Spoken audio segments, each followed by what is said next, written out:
You guys know what time it is. It is the Akame kill greatness. It's like, I can't fucking wait for this episode when it came out. And boy, did they just, not only did we get some great fucking character development with Tatsumi, get some backstory, you know, with Shelle, we got some build up next week, and we get introduced to one of the greatest characters in the whole thing, Esdeath. Like, it's been way too long. I've been waiting for this girl. I just can't, let me get straight into it. It's like, so we see straight away from this episode, like, you see, you know, Tatsumi, he's dreaming of his dead friend, so it shows that that's still haunting him. That his friends pass by and they're like saying, oh, we're going to go to the other side now, and it's like, Tatsumi really doesn't want to leave. It's like, I'm glad that they just keep insinuating. It's like, most characters be like, oh, first episode, I'm over him already, haha. It's like, no, Tatsumi is going to be haunted by these characters the rest of his life, for them dying because of he wasn't there.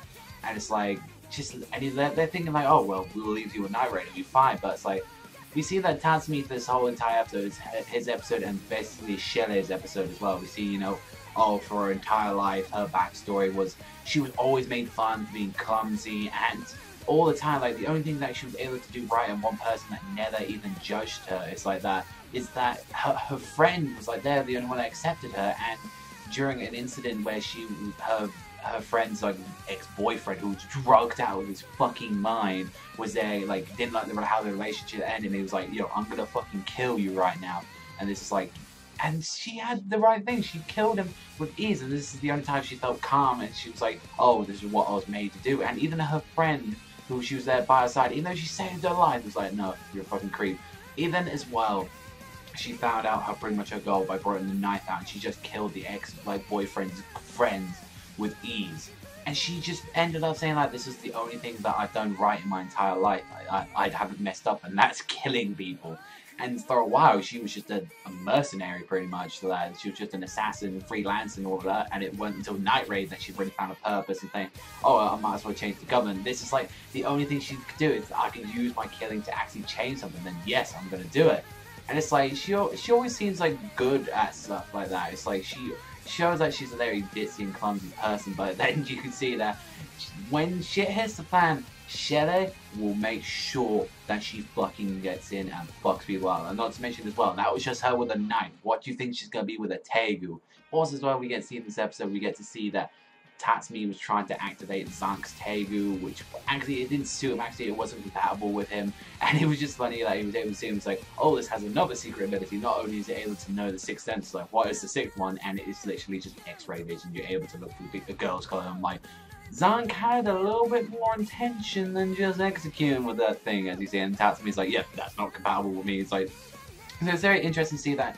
Yeah, like, oh, not everyone can just have multiple Tegus. It's pretty much whoever gets the most Tegus wins. It's like, no, you've got to have compatibility with them and actually send them. It's like, okay, we're going to send this, you know, all the rebellions or the other side of the kingdom. It's like, when we see, and we even see that, you know, Nita G was hinting at this person as well, that this freaking, the most powerful Tegu she's seen, and is saying, like, it's the one that is the ability to use ice, and you see her.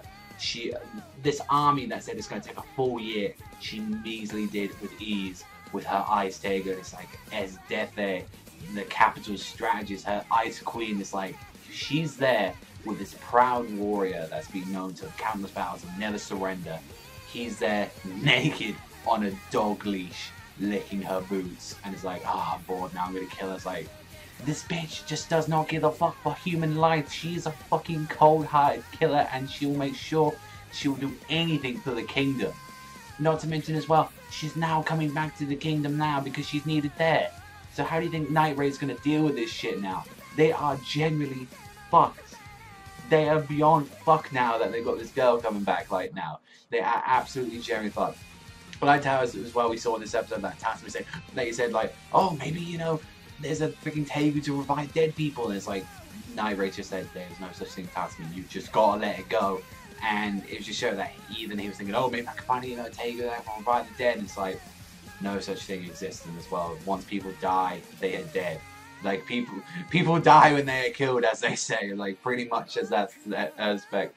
It's like, just come on, Tatsumi, you gotta give it up, but then he just let it all go. It's like, Shelle was just there, comfort him, and he just finally let it all go in front of her, saying, I found another thing to be useful. And how the episode ended, we see Tatsumi meets up with one of the actual Capitol guards who has a Teigo known as Seiryu, and she was just there like saying, oh, all this about justice. And it seems like she's actually modded herself with a body, as she was like a friend of or even a student of General Ogre, which, you know, Tatsumi took care of with ease. And for all she knows, she didn't even know that the killer that she's been looking for all this time was actually right in front of her and actually been helping her. So it's very interesting how their two relationships going to be, especially if she finds out this is the person that killed General Ogre. And definitely as well, you see that shit's gonna hit the fan next week. Overall, it was a kind of little slow episode, mainly for just character progression, also some backstories as well, but definitely the main part of this episode is Esdeath showing that she's serious fucking business right now, and the rest of them, it's like, you don't fuck with them.